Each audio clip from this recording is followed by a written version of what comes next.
Author Annie Dillard once said that how you spend your days is, of course, how you spend your life. And increasingly, it seems that we are spending our days and our lives online. Just a little over a generation ago, there really wasn't much of a web to surf. But today, we spend more than half of our waking hours online, even as time spent on traditional media forms, such as television, continues to increase. Teenagers, at least 84% of them, own a smartphone. And by some estimates, today's adults will spend 44 years of their life online. Not surprisingly, such huge changes in how we spend our time and direct our attention has a deep impact. And some of those impacts tend to be unforeseen and perhaps even unwanted. For example, time online is correlated with an increase in depression, mental health issues, suicidal ideation, and sleep deprivation.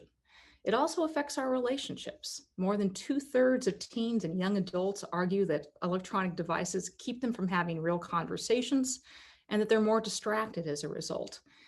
More than 3/4 of us believe that being a teenager today is a lot more complicated, and the main reason given is social media.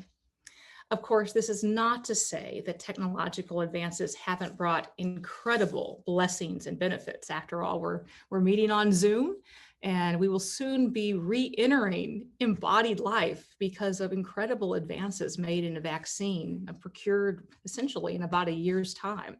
So there's so much to be thankful for because of technology. But it does reflect the fact that our technological tools have powerfully changed our lives and in ways that we may have not fully anticipated or knowingly signed up for, which raises the question, how do we master and control our technological tools rather than allowing them to master us? What's the proper place of technology in our lives? And how do we cultivate the habits of the mind, body, and spirit that enable us to lead a tech-wise and abundant life? Obviously, these are big questions, but it's hard to imagine a duo who has wrestled with them with more insight, grace, creativity, or good humor than our guest today. A father-daughter duo who literally wrote the book on the subject, My Tech-Wise Life, Andy and Amy Crouch. Andy is a best-selling author, sought-after speaker, and musician whose works have helped a generation understand culture, creativity, and the gospel. In addition to writing widely for Time, the Wall Street Journal, the New York Times, and many other publications, he's also written the books Culture Making, Playing God, Strong and Weak, The Techwise Family, and of course, his latest, co-written with his daughter, Amy, which I just mentioned, My Techwise Life. Amy Crouch is a student at Cornell University, where she studies linguistics and English when she is not busy co-writing books with her father. This is actually the second one that she's collaborated with Andy on, not only My Techwise Life, but also The Techwise Family. So Andy and Amy, welcome. Thank you. It's great to have you on. So I have to ask, this is the second collaboration that the two of you have done on technology books. And Andy, I understand another book on technology is forthcoming. This is clearly a topic that is very important to both of you. So what led you to write these two books? Do you want to start, Aim? You have the more recent one. Well, I'm happy to go ahead, but I will say that writing my book really did depend on Dad's book before me, because in some ways it felt like Dad's book started a conversation that really needed to keep going. So Dad wrote this book about technology really from the perspective of a dad, I would say, and for parents, although a few kids have read it. And kids have been made to read it. We might actually perhaps. But and that is so necessary, right? Like parents need these tools. But at the same time, I think both Dad and I really felt we need to be talking to the kids too, and also hearing from kids. I definitely, in my own life, I've seen how my generation, we don't really fit the stereotype of the sort of screen addicted zombies. Yes, devices are a very big part of our lives, but I really see my friends and peers asking questions, feeling discontented with all of the expectations and the mediation of our devices, but just not quite certain of how to move forward and how to live healthily with screens, with technology. And so I would say I really wrote my book because, or our book, I should say, because I wanted to be speaking to people my age saying, hey, I know what it is like to be in this very screen mediated world. And I think that there's a better way than the kind of default that my iPhone or my laptop wants from me. And so I think this is really about saying there's another way to live.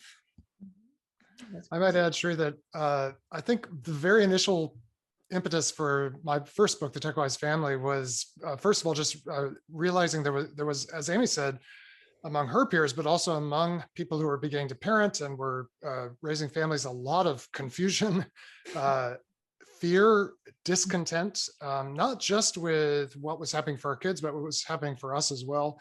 And that was actually true in my own life. I want to emphasize the Techwise Family kind of comes from the point of view of the end of a journey that we were on as a family, that I was on with my wife, Catherine. And at the beginning of that journey, I don't think I was actually very thoughtful at all about what technology was giving and taking away, maybe, in my life and my relationships. But parenting does force some of these issues. And this book is not just for parents or families, even, because it's kind of just about the human dilemmas we're facing. But it does force you to start realizing what's going on in a little more intense way. And by the end of that journey, which is when I started to write the book, when our kids were old enough that we were pretty sure we hadn't totally messed them up, because you cannot write it. I don't know anyone who could write a parenting book like when you have 12 or 13-year-olds, but when you have 17 and 20-year-olds, you think, okay, we didn't completely mess this up. We're actually seeing some fruits of this. And there actually were some choices we had to make along the way that have led to really good news for our family and for other people who have tried these things. So it's based both on the discontent that's out there, but also on our sense that there's actually very good news available and real life available in the midst of a technological world. Yeah, now I noticed that with both Techwise Family and My Techwise Life, you worked with Barna. And so Andy, I'm curious, Barna, of course, measures, and it focuses really on people of faith, on Christians, their attitudes, assumptions, as well as behaviors. Did you see any significant difference in the way Christians either approach or use social media and technologies from, say, the broader public?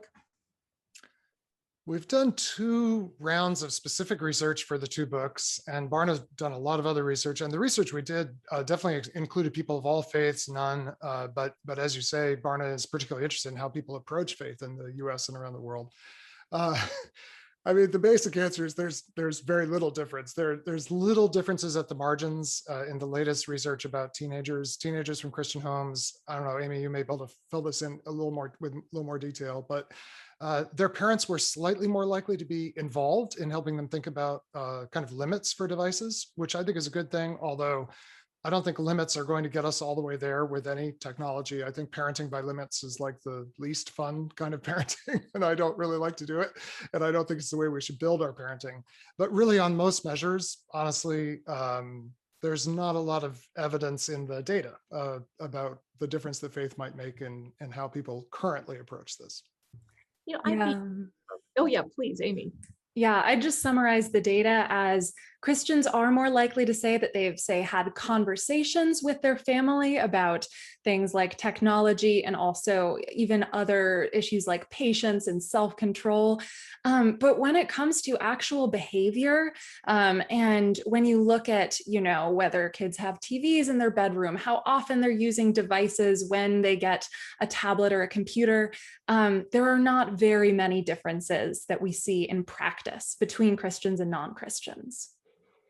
I'm curious why you think that is. And Andy, I'll direct this to you first, because you've written and spoken quite a bit about the spiritual disciplines. And of course, the spiritual disciplines tend to focus on how we tend to use our time, our attention, and our resources. And New technologies and social media are, of course, incredibly effective at using up our time and scattering our attention. And presumably, one of the more spiritually disciplined people would be perhaps rather intrigued by that, aware of it, attuned to it. So, what do you think accounts for the fact that look so much like our neighbors? I think there's a couple layers. The first is simply the whole wave of modern technology. Unlike in certain important respects, the tools that human beings have used throughout the whole history of humanity had a commercial imperative. And so they were sold to us with very particular promises. They didn't just evolve out of a community's need for something. They actually were, there are interests inviting us to join a platform or inviting us to buy a certain device. And of course, these things are sold. I mean, there's basically two things that all technological devices are sold with. Now you'll be able to do ... something you weren't able to do before. And now you won't, you'll no longer have to do something. In other words, your life will get less burdened in some way and more capacious in other ways. And there is a very long history of human beings when something is presented to them and they're told that it will be good to eat and it will make them wise and will relieve them of certain burdens and open up new possibilities. That goes back to very early in the human story, at least as told by the book of Genesis. And we don't have a great track record of resisting those promises. So, the first thing is simply, we invite these devices into our lives because we think they're going to make our lives easier, and we want our lives to be easier. The second layer, I would say, Sheree, that maybe gets slightly more specifically to the interesting fact that there doesn't seem to be a lot of difference in how Christians approach this from others, is another thing interesting. It's interesting that it's sold this way at the same time as these are sold as things of great benefit, is the idea that these things are neutral, that technology is neutral, that it's neither good nor bad. I hear this a lot, and it's a understandable thought that people have, or an understandable way they approach it. Well, the smartphone can be used for bad uses or good uses, but it's basically neutral. And maybe I'll couple with that something even more specific to evangelical Christians in the United States, if I can pick on my own people here, which is that we tend to be very attentive to the message delivered by media and culture, but not as attentive to the form and the kind of practices that are enabled or enhanced or diminished by a certain kind of culture. So the idea arises that, well, this is just kind of neutral, and as long as you use it for good things, it'll be fine. I think that's actually deeply wrong, because I actually think the basic Christian conviction about any new cultural innovation should be that culture has the potential to be very good, not just neutral. The human activity of discovering the possibilities of the world and creating things based on those possibilities is very good. But we also have these categories of idolatry, injustice, the abuse of creation, the misusing of creation. And so I don't think there's anything in culture that's neutral. I think it either turns out to be very good for us or quite damaging. And I think we often haven't been aware of those stakes as we've added layers of technology to our lives, and especially to our homes, our schools, and our churches, the most formative environments for human beings. Yes. And, I would follow up on that idea of technology being branded, or sort of the messaging being that technology is neutral. I think the other thing that we find is that the belief is that technology is necessary. I think it has gotten to the point where it seems so impossible to live a life without our devices and without our screens, that it almost feels like there's no choice. And, I can't read the minds of every Christian or every non-Christian who's pondering technology, but I would say that a lot of people who don't set any kinds of disciplines about technology, I would say that a lot of people just cannot even imagine a way that you could make choices about technology, because this world of screens has so dictated to us how we are supposed to mediate our relationships, our communities, and our sort of personal private life.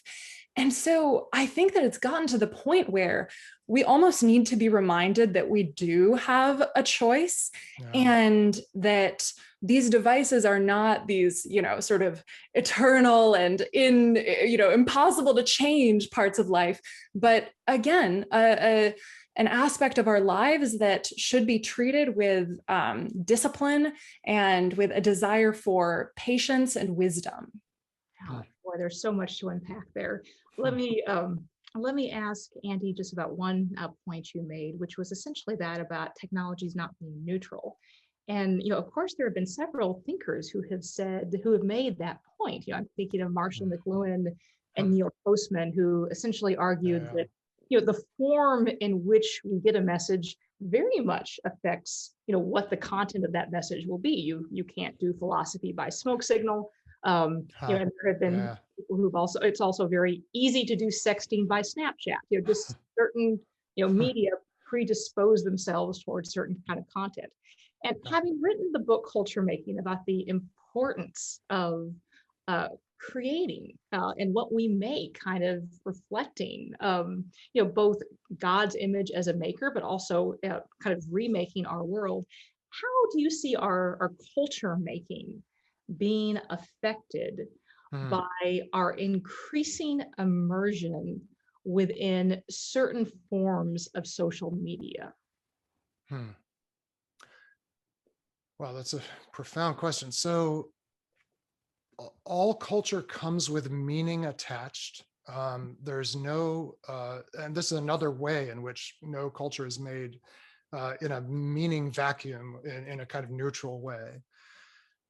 And to step back just for a moment, I think the basic driving story of the last 100 years of technology, and this is really in a way quite recent in the human story, is that easy is good and easy should be everywhere. So I think the basic promise of technology is easy everywhere.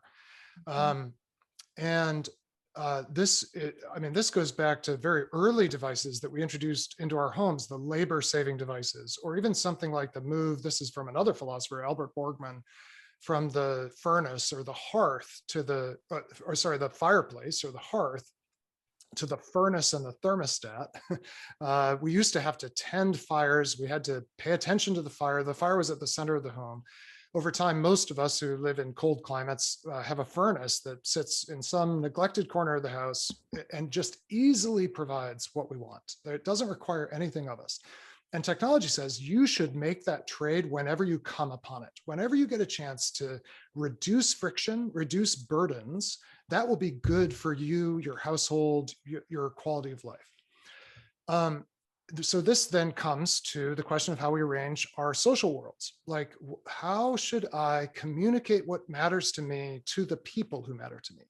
And social media says, we're going to make it so low friction to disseminate your thoughts, your ideas, pictures of your puppy, news about your family.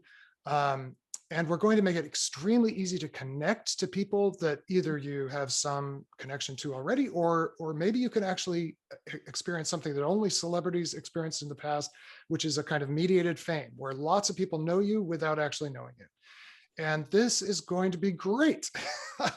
Well, it's not all bad. And I think there are ways to use this redemptively. But the more we use social media like a device that just effortlessly amplifies our presence and message in the world, I think the less healthy it is. And we could have taken a different turn at the very beginning of the history of technology, Cherie, I think. And I think it's interesting that we didn't, which is we could have said, I actually don't want my life to be easier. I don't want the process of getting my thoughts into the world to become less frictionful. I actually want technology that helps me do better at communicating, develops my skill at being a person. And the word I might use for this is using technology as an instrument rather than a device. An instrument like a scientific instrument that has to have a lot of skill to be used. An instrument like a musical instrument that you have to actually learn how to play. But the whole way technology is sold is you don't really have to figure this thing out. It's so easy.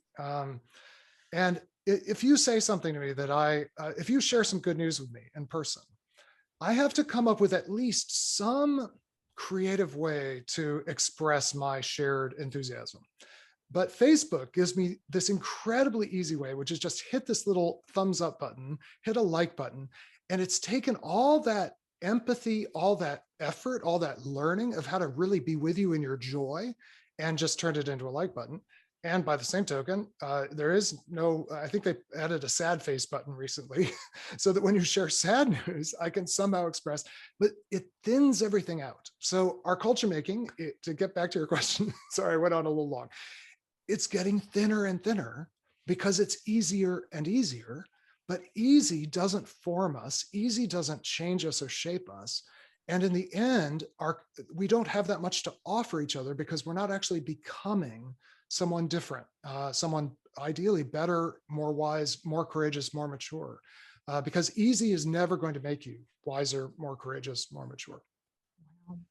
Well, I want to get to what we then do about it. But before that, Amy, I have to ask you about loneliness. I think I told you earlier that your chapter title, Scrolling Alone, I think is one of the most clever chapter titles I've heard in quite a while. I can play off of Bob Putnam's book.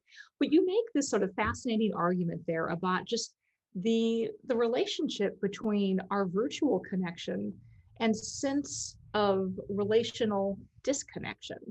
And also note that we have this strange tendency to say that we want to spend more time with people than online. We want to spend more time outside than inside online. We want to spend more time with our family than online.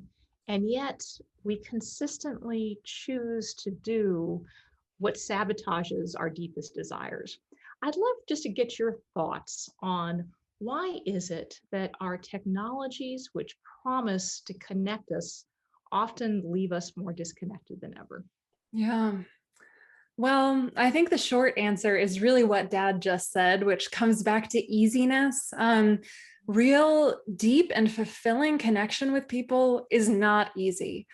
And so if we turn all of our relationships into the kinds of, very flattened, kind of reduced to a few pixels mode that especially social media demands, we're going to get easy, and that is not going to be deep and fulfilling. So I would say that's the short answer. I think maybe what I would add to it, though, is that I think the additional challenge with social media and communication technologies is that they can provide a really good illusion for a long time. A relationship that's, formed by text messages, or the hundreds of people who will like your Instagram photos. For a certain time, that can feel real, right? That illusion can be very strong and maybe feel really fulfilling, can feel really like, oh, I have so many people who care about me. And I wonder if part of what is so difficult and makes us really so lonely on social media is that the more power that illusion has over us, the more incredibly painful it will be when it comes crashing down. Because I think every one of us has had many moments in our lives when, you just realize that all of the sort of acquaintances in your life who will, like an Instagram photo or send you, a text when they see that something nice has happened, they cannot support you through the deepest abysses, really, that you can fall into as a human being. And you need something more. And so I almost wonder if we can see loneliness as being just a result of disillusionment and having, gained a little taste of what it would be like for hundreds of people to care desperately about you and support you, but then realize that all they did was double tap on a screen. Well, I have a feeling. Oh, go ahead, Andy. Well, so the thing is, it's sold with now you'll be able to communicate to all these people, and you'll no longer have to send out Christmas cards at Christmas where you handwrite their names. Just send them a broadcast update. But there are two other things that happens with technology is along with now you'll be able to is now you'll no longer be able to. There are things that actually get foreclosed out of the possibility of human experience. and then there's also a kind of compulsion. You'll now have to. So it's not just that it relieves you of things you had to do. There's a new set of things you have to do. And I think that shift accounts for why at the beginning, these technologies often seem quite liberating, but we look at their actual effects at the conscious level of what we can perceive about ourselves, but also at the kind of trend level of our society and what seems to be happening to people's emotional lives, social lives, trust of one another. And we're not seeing the benefits that we wanted or we imagined, because they're actually foreclosing on some things that are very essential to living a full, rich human life in community. So I'm sure that most of our viewers are now thinking, well, what then do I do? Yeah. How do we live this techwise life? One thing I thought was so interesting about your book is it really seems to be less a series of tactics or suggestions and more really an offer of liturgy, of certain embodied habits and practices that, essentially take one in a very different direction. And I wanted to ask you both about particular ones that you mentioned, but Andy, maybe we can start with you and you could just sort of kind of talk about liturgy a little bit more broadly. But I also wanted to ask you about one small liturgy that you apparently practice every day, which is to always go outside before you turn on your phone. Why you do that and why it matters. So this is a recent thing in that it actually started while I was writing the book, The Techwise Family, and I was writing about these rhythms. I think one of the most damaging things about many devices is they're always on character. Human beings aren't meant to live 24/7. We're not meant to be always on, but our devices like to be always on. So we have a bunch of suggestions in the book about bedtime and dinner time being times when we turn them off, and then you use them at other times of the day in a different way because you have this rhythm. Well, I was working on the book and noticing that my pattern had become, now we don't have phones in bedrooms in our home at all. They all live in the kitchen at night or sleep in the kitchen. So I would get up, I'd go down, I'd start making my tea in the morning, which is one addiction I will not give up. It makes a lot of things possible in my life. And what would I do? Well, naturally, I'd pick up the phone from its little charger and start scrolling through notifications, through happy news, through outrageous news, and adrenaline would start to rise even before I'd actually, finish steeping the tea. And I thought, this cannot be the best way to start a day. And so what I started to do is leave my phone blank and plugged in, unaware that I was up, finish making my tea, and walk outside. I walk out my front door. We live in a home in just sort of ordinary Philadelphia suburb neighborhood. I walk outside and I just stand there, sometimes for 10 seconds. This morning it was raining. I was only outside for probably 10 seconds, 67 degrees. Other days it's humid. Other days it's frigidly cold. And I just feel what it's like to be a creature, a little creature, because my phone makes me seem really big. Everything on that screen is selected to be important to me. I walk outside, the birds are doing their thing. I know what phase the moon is now. There were years where I had no idea what phase the moon was. And it is almost embarrassing how dramatic a spiritual difference this has made in my life, that I just begin my day intentionally every day, wherever I am in the world, outdoors, even if it's just for a moment. Maybe I'll tell you one more thing about that, which is that for the first 2 weeks I tried this, you would not believe, it's so embarrassing how difficult it was to actually leave the phone untouched. It was like a spiritual battle to get out the front door. And I'm thinking, well, how much power does this thing have over me that I have this compulsion to reach for it? And roughly 2 weeks into the practice, it was like a switch flipped. And whereas for the first 2 weeks, it had almost felt like this phone were whispering to me, don't you want to look at me? You need me. Don't you want to hear what I have to tell you? And I'd have to be like, no. And 2 weeks in, I heard the little whisper, don't you want to check me? And instead of feeling attraction and compulsion, I just felt like revulsion and no way. Why would I start with you rather than starting as God's son out in the world? And I've never felt the temptation to check it then again, since it's been years now that I've been doing this, these little like liturgies of resistance actually change your relationship with the whole thing, the rest of the day, the rest of the week, the rest of the year. Wow. Yeah. Amy, you wrote about not a little, but a fairly large liturgy of resistance, Sabbath. Maybe you could say a bit about that. Yes, please. Well, I think, so I like to say that I think the Sabbath is the greatest gift that maybe my family has ever given to me. Every Sunday, since I can remember, and I assume, when as early as I was born, my family has taken off every single Sunday from work and also from kind of technological distraction and sort of mere scrolling alone, as we might say, a day of rest every single week.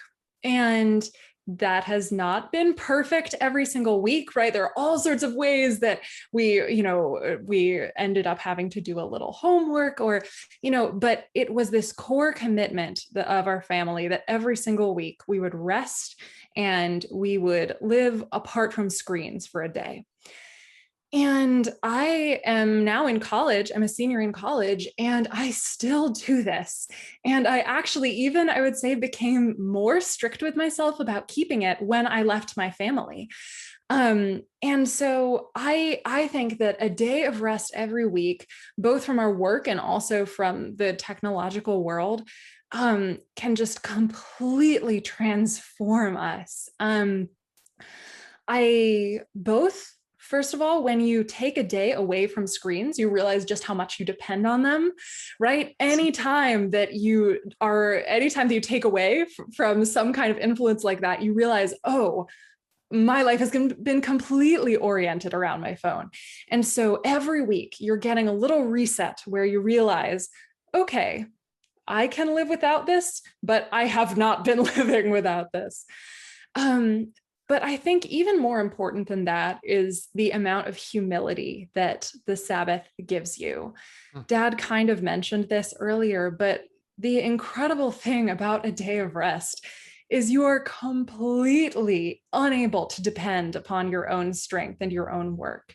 I've had Sundays where the next day I had a final exam and I had to completely forget about trying to, cram, trying to basically believe in my own brain being able to get me through that exam, and so taking a day away from our work and also taking a day away from the screens, which, as Dad said, treat us as if we are the most important beings in the universe.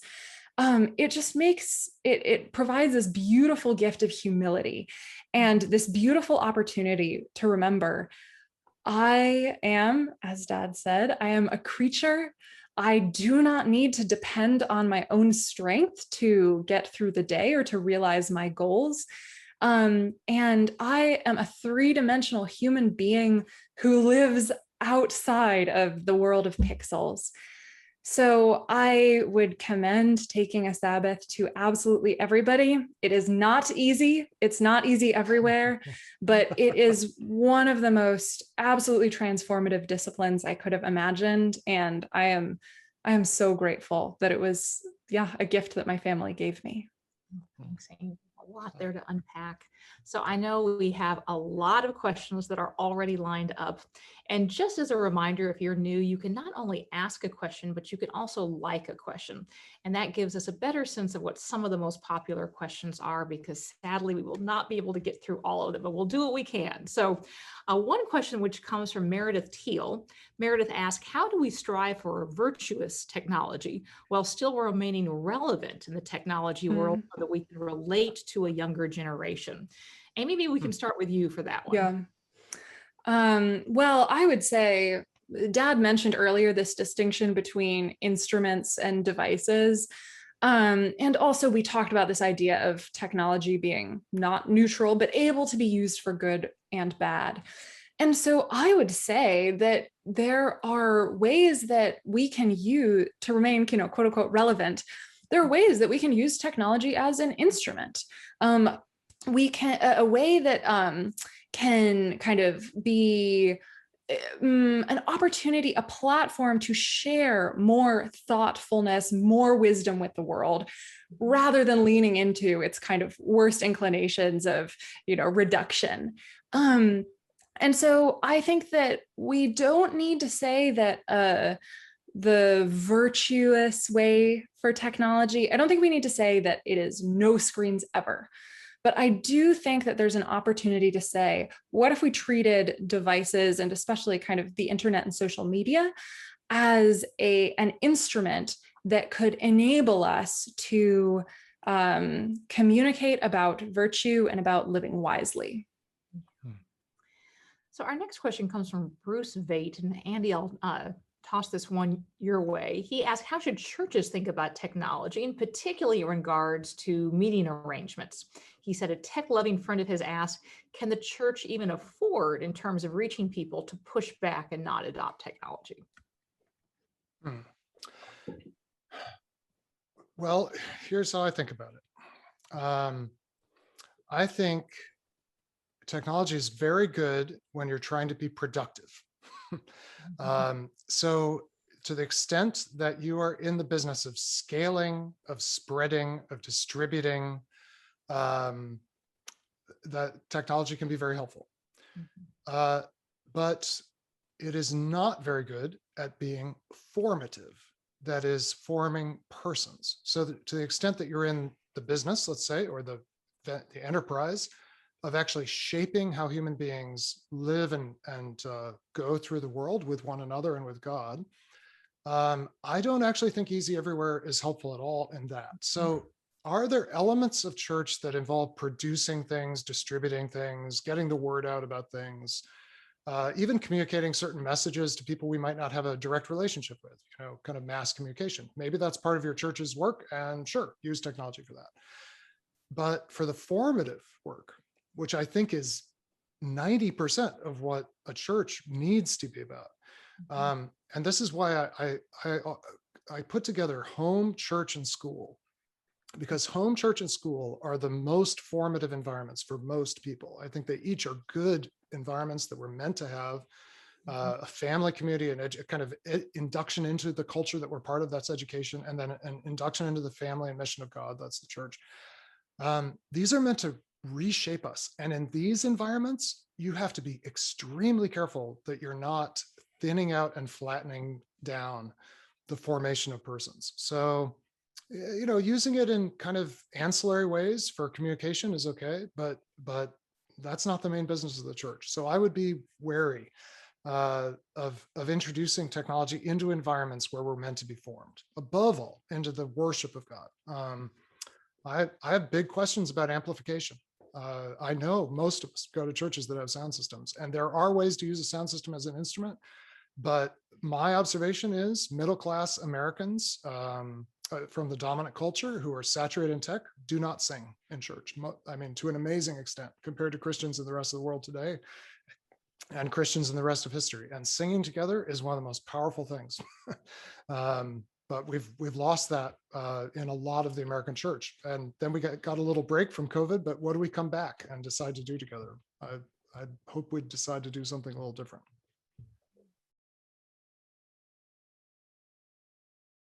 Hi, Andy. We have a question from Anne about how do we set limits on technology without it becoming legalistic? Yeah.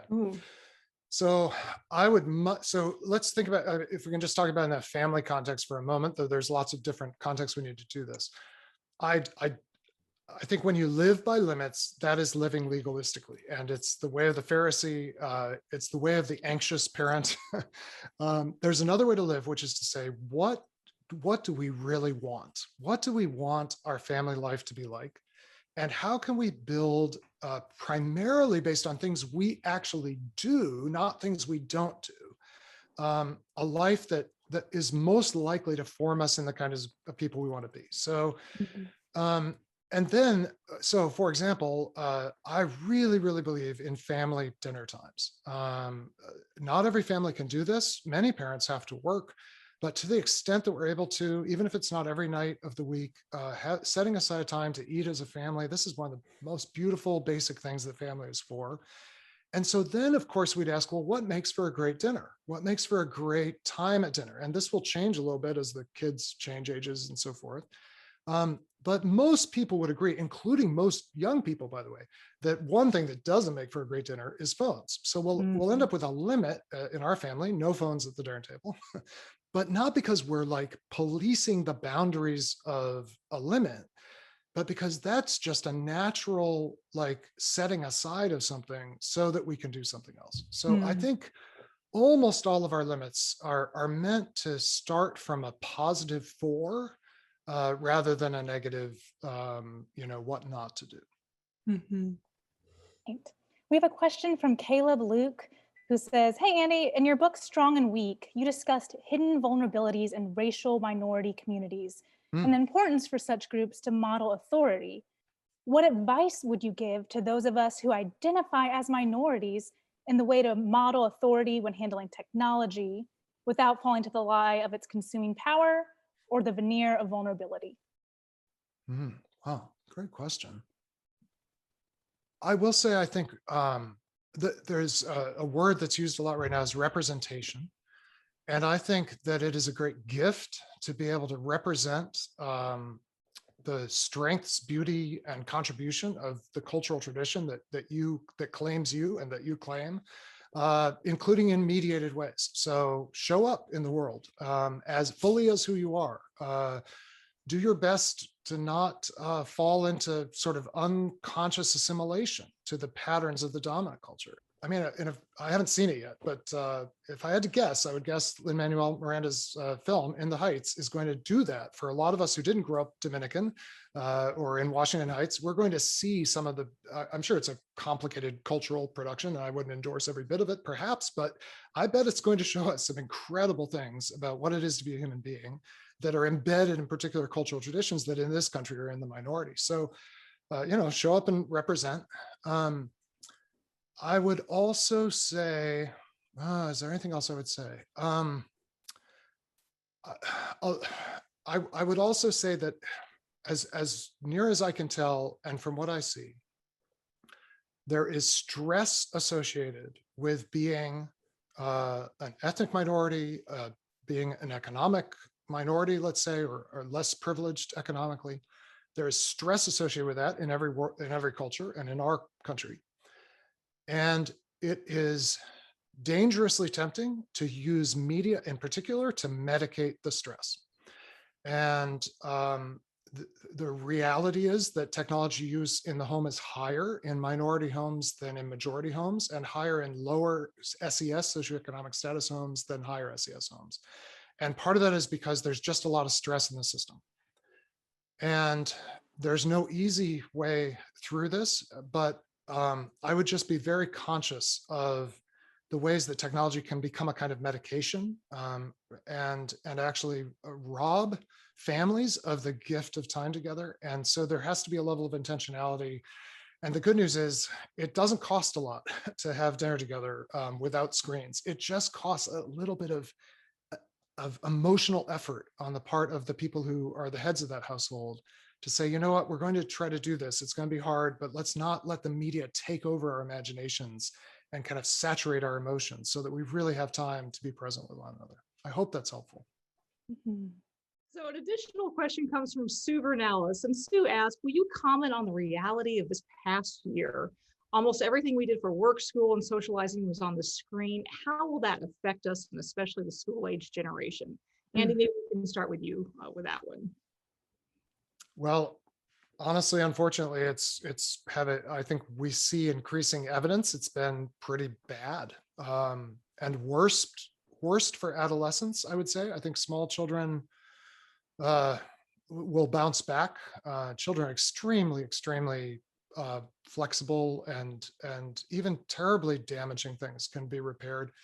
Adolescence is a super vulnerable time. I think it's been a very, very difficult time, not for every single kid, but for a majority. But we certainly are seeing indexes of adolescent mental health going in really, really disturbing directions. So it's time to begin the repair. And the repair comes with presence. The repair comes with personal connection. The repair comes from adults in kids' lives, coming alongside them and really being with them. Don't be afraid that they don't care because they're digital natives or something, or you're not relevant. They so want you in their lives. And that's not just your own relatives, it's friends and neighbors and kids on the team that your kid plays on or whatever. Like, let's not underestimate how much we need to repair the skills and the openness to personal connection. Amy, I think you might have an important perspective on this too. Well, I would just add that the one glimmer of hope I see is that at least this past year, 2 years now, I guess, has revealed so much about our relationship with screens and with technology. I mean, I think that we have seen so clearly, as much as we've seen the good things that technology can help us to do, as Deb said, we've also witnessed how little it can replace what's most important to us. And so I think my little bit of hope would be that we could say, now is the time to make a change. We have seen what a year completely immersed in and mediated by the online world has done to us. And now we are going to move forward and make things look different. And, you know, I would also say, I mean, a lot of people are sort of talking about, you know, going back to normal. And I would love to suggest, as many other people have, that maybe we should not be going back. What if we could be moving forward? I mean, is the way that we were living in 2018, was that really the ideal way that we could have been using technology? I don't think so. And so I think that in moving forward to a new normal or a next normal, I think we should be thinking about how we can make tomorrow better, and how this year can teach us about what technology really can do for us as well as what it can't. That's great. So we have a number of questions, and if Alyssa already asked this, just let me know. Was off fighting technology while this was the last few minutes. But we have a number of questions about a topic I know both of you have discussed, which is, how do you use technology redemptively? So Abigail Zhang asked you if you have examples of how you love to use technology redemptively. Do we understand the actual needs that are meant for information and solidarity in uniquely isolating seasons?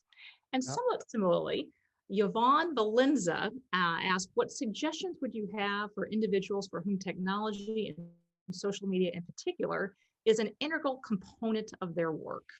Amy, maybe we can start with you on that one. Yeah, I would love to. And well, I would say that when we use technology redemptively, I think I've noticed two patterns. One would be when it's used as an opportunity to create and kind of, I guess, disseminate beauty. I think of all of the people that I personally know who are musicians and artists and creators and countless others in the world who are really using the world of technology as an opportunity to be creative and to create beautiful things that touch people's hearts deeply. And then I think the other word, I loved the word that you used, I think it was Abigail, solidarity. And I would say when we use technology in a way that is other-oriented, in a way that is not denying the self, but is looking beyond the self and is seeking to truly connect and affirm with other people, I think that can be really powerful. And, you know, I saw, I think it was in Abigail's question, mentioning, for instance, an online support group with health, with a really difficult health crisis. And I would say that, you know, so much of social media is built on sort of flattering the self. And something like a health crisis support group is so completely the opposite, so deeply built on a mutual pouring into other people, and also on an understanding that life is difficult and that you are not going to gloss over and share only the highlights, but that you want to be sharing the true challenges of a life. I think that is incredibly valuable. So those are two of the ideas I have: beauty and also this kind of honest, other loving community are ways in which the online world can truly be used redemptively, but many, many more, I hope. That's great. Andy, anything to add? Well, I'm active really just on one social media platform right now, which is Twitter. And my basic rule for media is praise and celebration can be done quickly and in short forms, and critique or criticism needs to be done at length, because it's much easier to just celebrate something than to really assess something that's gone wrong. So I really do no critique, at least on my good days. if I'm being virtuous, I do no critique on Twitter. I'll write books, I'll write essays, I'll write short blog posts even for my website, but 280 characters or whatever we get now, not enough to do real critique, but I will do celebration. And I just celebrate other people and other true, good, and beautiful things way more than I promote anything that I'm doing. At least I try to have like a massive ratio of promotion of others to promotion of self. So I think the very deep insight in what you said, Amy, is these devices appeal to our desire to be curved in on ourselves. That's Augustine's definition of sin, and curvatus in se. And the healthy use of all these things is to be opening out ultimately to a transcendent world, and a world that involves other persons who I am here to reverence, contemplate, respect, and commend when they do something commendable. And when we use it that way, I think it can be incredibly valuable. As we close out our time together, Andy and Amy, I would love to give you the last word. So Andy, maybe we can start with you. Sure. Look, life is hard. And when life is hard, the temptation is to want it to be easier. And that's why we adopt so much tech, because we're like, man, my life is so hard. If I could just make it a little easier in this area. I just want to invite you, as I've let myself be invited in the course of my life, to choose what's hard today that will lead not necessarily to things being easy tomorrow, but different and joyful in a way that they will never be if we just choose easy everywhere today. And every day I have choices about how I use the devices in my life, either to just make my life easier or to choose the hard thing that will actually form me into the kind of person who can live, ideally, God willing, a true, beautiful, and good life. And specifically for your parent, one thing I like about My TechWise Life, which is really mostly Amy's book, is it gives you a little picture of if you do the hard thing today as a parent, and I guarantee you, if you try to make changes in your family about technology, it's going to be hard at first. It's going to be really hard. However, we have existence proof in the form of my daughter that there is something really amazing on the other end of those hard choices we make as parents when the kids are smaller and when we're vulnerable and just trying to get through the day. There's something beautiful waiting for you in your family, in your friendships, in your church, in places that you want to be formed. It does require choosing something other than easy everywhere. I would just want to remind and affirm that you are a three-dimensional person. You live in the physical world, you experience the places that you live, the communities you're in with all of your senses. And you are not a brain on a stick, as I think Jamie Smith likes to say. And I think one of the most challenging things about being a person is that we have these very frustrating and painful and not always working bodies. And we can't divorce ourselves from the very complicated reality of being a person in a three-dimensional body. But I also think that we cannot find the true sort of joy and fulfillment of our callings without caring for our three-dimensional selves, without experiencing the world in an embodied, personal, physical way. And so I would just say, as we leave this year, which has in some ways made it so hard to be a physical human being in a body, be thinking about what it looks like for you to be this infleshed person right now, how you can be caring for your heart, soul, mind, and strength, and how you can be looking outside and perceiving the world around us, which is also created 3 dimensions, mysteriously and astonishingly physical. Amy, Andy, thank you so much. Thank you. Great to be with you. Great to have you. And thank you to each of you for joining us. Have a great weekend.